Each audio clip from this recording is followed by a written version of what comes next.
On behalf of the Raptors, I want to thank you for supporting Toonies for Autism campaign. Autism is a very complicated disorder, and with your help, Autism Society Ontario will fund research that can help us discover effective treatments for autism.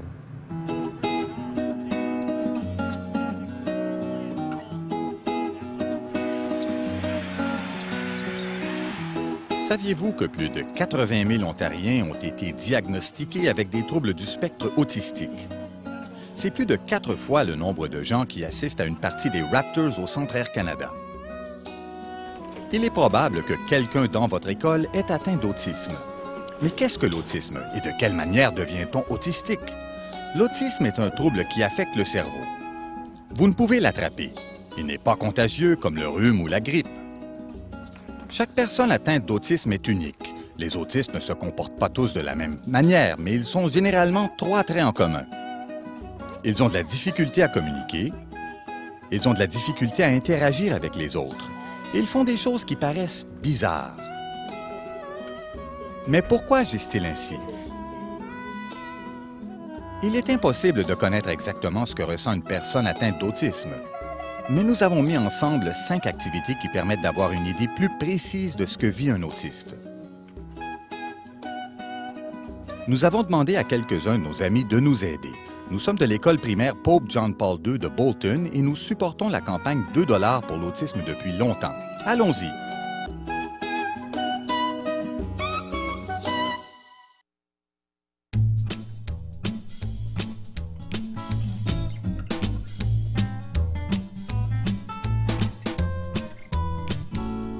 Nous aimerions commencer avec une activité que nous avons créée qui s'appelle Vloknar. Lisa et Mathieu vont nous montrer le déroulement de cette activité. OK, Lisa, je vais te demander de me rendre un service, mais le problème est que tu ne peux pas parler, et donc tu ne peux pas poser de questions. OK, commençons. Lisa, Vloknar. À partir de maintenant, tu as 2 minutes pour Vloknar. Vas-y, tu es intelligente. D'ailleurs, tout le monde peut le faire. Vite, Vloknar. OK, je te donne plus de temps. Vas-y, Lisa. Ne comprends-tu pas le français?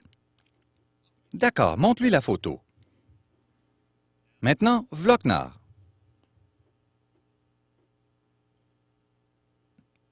Vloknar est une activité qui illustre ce que l'on ressent lorsqu'on ne peut ni parler ni comprendre ce que les gens disent. Beaucoup d'autistes ont de la difficulté à comprendre les consignes orales. Le fait de crier, de les menacer ou de leur parler comme s'ils étaient des tout-petits n'aide pas. La meilleure chose à faire est de parler clairement et d'éclairer le message avec une image ou un geste. C'est pourquoi les enfants autistes utilisent souvent des signes ou des tableaux de pictogrammes lorsqu'ils parlent, ou même au lieu de parler.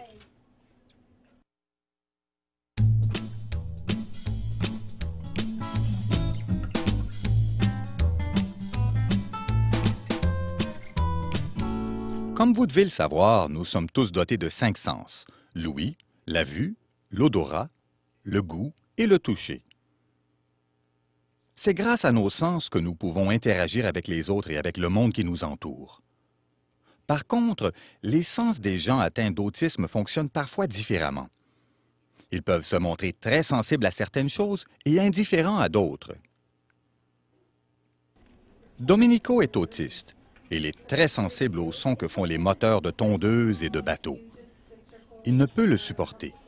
Quelque chose fait en sorte que ce son lui est presque douloureux. Brandon supporte difficilement certaines odeurs. Les parfums et l'odeur des goûters des autres enfants lui sont très désagréables. La plupart des enfants autistes sont dérangés par une multitude de choses qu'ils trouvent désagréables. Christy est particulièrement sensible à la musique. La moindre musique la déconcentre complètement, même une musique faible ou difficile à entendre. Elle est également sensible à certains vêtements. Si elle porte un chandail de laine qui pique un peu, cela lui est très inconfortable. Elle piquera même une crise de colère. Lorsqu'un autiste éprouve des difficultés avec ses sens, cela peut l'affecter de plusieurs manières. Il peut paraître distrait, il peut donner l'impression qu'il n'est pas intéressé, il peut sembler frustré et mal à l'aise. Casey sera notre volontaire pour l'activité surcharge. OK, Casey, assieds-toi. Mais avant de le faire, nous voulons ajouter quelques trucs. Premièrement, nous mettrons quelques jouets sur le siège pour changer ta perception. Et pourquoi pas, nous ajouterons du papier sablé au bras de la chaise pour faire comme si tu portais un chandail qui pique. Maintenant, assieds-toi. Une brise provenant d'une fenêtre ou d'une porte peut causer une distraction constante. Peut-on apporter un ventilateur, s'il vous plaît? La plupart d'entre nous sommes capables d'ignorer les bruits de fond, mais si vous êtes sensible à un bruit en particulier, ce dernier semble être 100 fois plus fort qu'il ne l'est en réalité. Ajoutons le bruit d'un gymnase très occupé, parmi autres sons. Montez le son un peu? Parfait. Ajoutons Christina, avec son habitude préférée très irritante, mâcher de la gomme et faire des bulles. Bien des personnes atteintes d'autisme se sont plaintes de la façon qu'ont certaines lumières de clignoter. La plupart d'entre nous ne remarquent pas ce clignotement, mais cela peut être très dérangeant pour ceux qui en sont sensibles. Davrine jouera le rôle de la lumière clignotante. Nous ne pouvons ignorer notre odorat. Katrina est une parfumeuse. Katrina, s'il vous plaît? Finalement, nous avons le goût. Si vous voulez surcharger vos papilles gustatives, rien n'est mieux que les pellicules fraîcheur.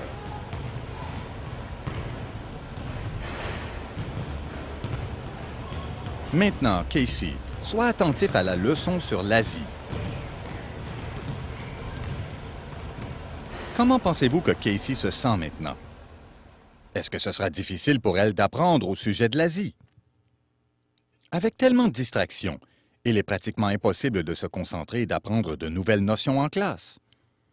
Même si notre exemple est poussé à l'extrême, les enfants autistes peuvent être submergés par l'une de ces distractions. Si vous remarquez qu'un autiste est agité, tentez de découvrir ce qui le dérange.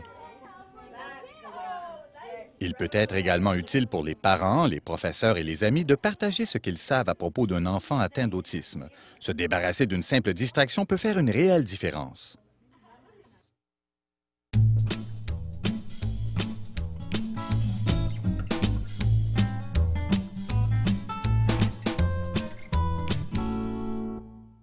Si votre sœur ou votre frère est autiste, vous en avez probablement été témoin.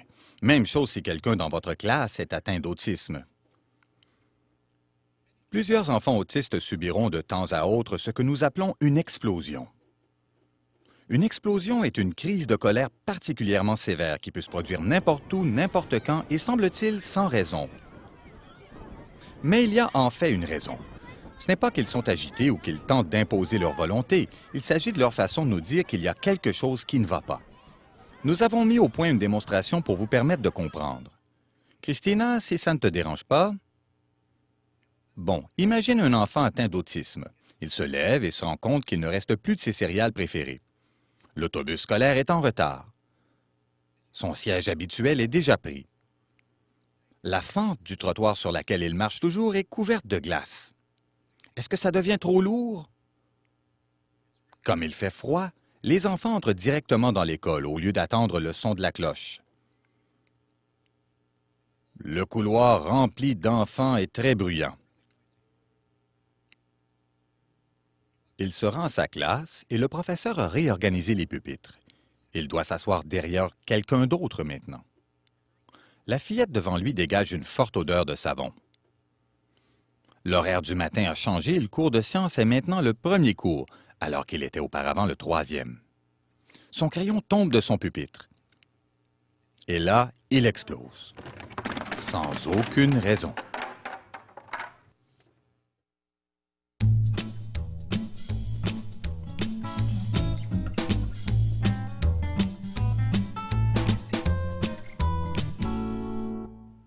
Les chiens ont un meilleur goût. Lorsque vous entendez « les chiens ont un meilleur goût », pensez-vous que les chiens ont un goût plus développé que les humains? Ou peut-être pensez-vous que les chiens chauds ont meilleur goût que les hambourgeois? Ou alors pensez-vous à un sandwich fait de viande de chien? Comme vous pouvez le constater, le même énoncé peut avoir trois significations parce qu'il n'est pas clair. Bien des enfants autistes ont de la difficulté lorsque ce qui est dit n'est pas clair. Ils comprennent mieux les phrases qui sont directes et claires. Mais les autistes ne sont pas les seuls à bénéficier d'un langage clair et précis. Essayez cette activité en groupe. Prêt? Allez-y. Cette tâche est très simple. Dessinez un grand cercle.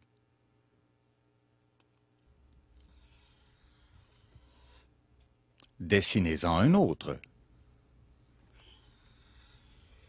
Maintenant, dessinez un troisième cercle. À quoi ressemble votre dessin? Chaque personne a dessiné quelque chose de complètement différent. Bien. Maintenant, tournez votre feuille et essayons la même activité, mais avec plus de précision. Attendez de recevoir toutes les consignes. Au bas de votre feuille, dessinez un grand cercle. Au milieu de votre feuille, dessinez un cercle plus petit dont le bas touche le haut du cercle plus grand. Maintenant, dessinez un cercle plus petit dont le bas touche le haut du deuxième cercle. À quoi ressemble votre dessin? Exactement, un bonhomme de neige. Ajoutez-lui un visage si vous voulez. Tout le monde comprend mieux lorsque les explications sont claires et précises. Si quelqu'un dans votre classe ou dans votre école ne comprend pas certaines choses, c'est peut-être en raison de la manière de les dire et non en raison de l'incapacité de ces personnes de les comprendre. Parlez clairement et dites exactement ce que vous avez en tête.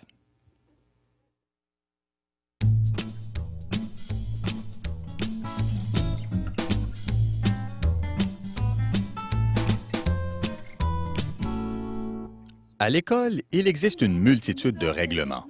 Vous savez de quoi je parle. Interdit de courir dans les couloirs, vous allez en retenue si vous arrivez en retard à une classe, il faut travailler en silence et il est interdit de parler. Parfois, il semble que tout ce que font les professeurs et directeurs d'école, c'est d'inventer de nouveaux règlements. En fait, la vie compte bien plus de règles que tout ce que pourrait jamais inventer votre professeur. Il s'agit de règles que nous semblons tous apprendre des autres de façon automatique, les règles sociales. Elles concernent toutes les situations, de la manière dont nous nous comportons avec les autres, à la manière dont nous nous habillons, de la manière dont nous parlons, aux choses que nous aimons. Comment savez-vous qu'il faut porter votre casquette vers l'arrière ou de côté? À quel moment connaît-on une personne suffisamment pour pouvoir lui téléphoner à la maison? Lorsque vous parlez avec vos amis, combien de temps pouvez-vous parler du même sujet avant qu'il ne devienne ennuyeux?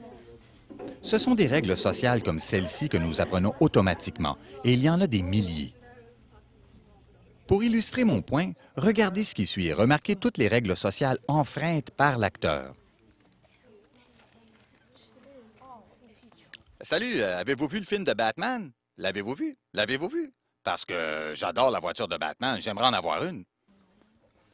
Salut, avez-vous vu le film de Batman? L'avez-vous vu, les gars? Vous l'avez vu? Parce que je l'adore, j'adore la manière que Batman a créé son costume, c'est cool.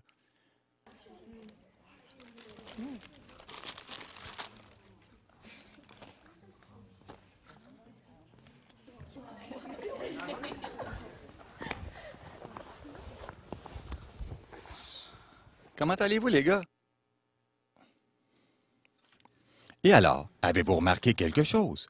Nous apprenons la plupart des règles sociales en observant les autres et en remarquant la manière dont ils agissent en notre compagnie.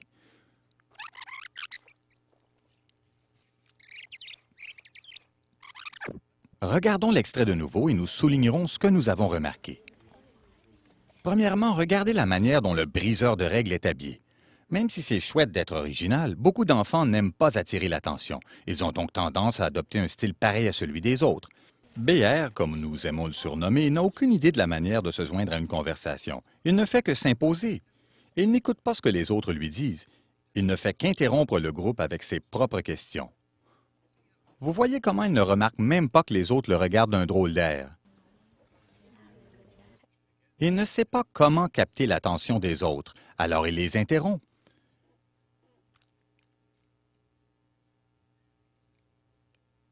BR est bien trop près de la personne à qui il parle. La plupart des gens préfèrent garder une distance d'environ 35 cm des autres. Et cette règle est classique. Dans quelle situation peut-on se permettre de se servir de la nourriture d'une autre personne et quelle quantité est correcte? Si vous êtes à la maison avec un grand sac de croustilles, vous pouvez en prendre une poignée, mais pouvez-vous faire la même chose avec le petit sac de quelqu'un d'autre? Bien des élèves autistes ne réussissent pas à apprendre les règles sociales que nous semblons tout simplement savoir. Et pour les enfants atteints d'autisme qui peuvent parler, les règles sociales à apprendre sont encore plus compliquées. Ils ne comprennent peut-être pas les expressions faciales ou les gestes des autres. Ils ne savent peut-être pas qu'il faut regarder la personne à qui l'on parle. Ils ne savent peut-être pas que l'on ne doit pas toujours parler du même sujet. Les enfants autistes n'ignorent pas intentionnellement les règles sociales. Ils ont plutôt de la difficulté à les apprendre. Soyez un bon ami. Notez les règles sociales qu'il faut apprendre et signalez-les à un ami autiste quand vous en avez l'occasion. J'espère que vous avez aimé ces activités de simulation autant que nous avons aimé les créer. Il est important de se rappeler qu'il ne s'agit que de simulation et qu'il est impossible de connaître exactement ce que vivent les autistes. Ces activités illustraient certains aspects connus de l'autisme et nous espérons avoir réussi à vous donner un aperçu de ce désordre et une meilleure compréhension des gens qui en sont atteints.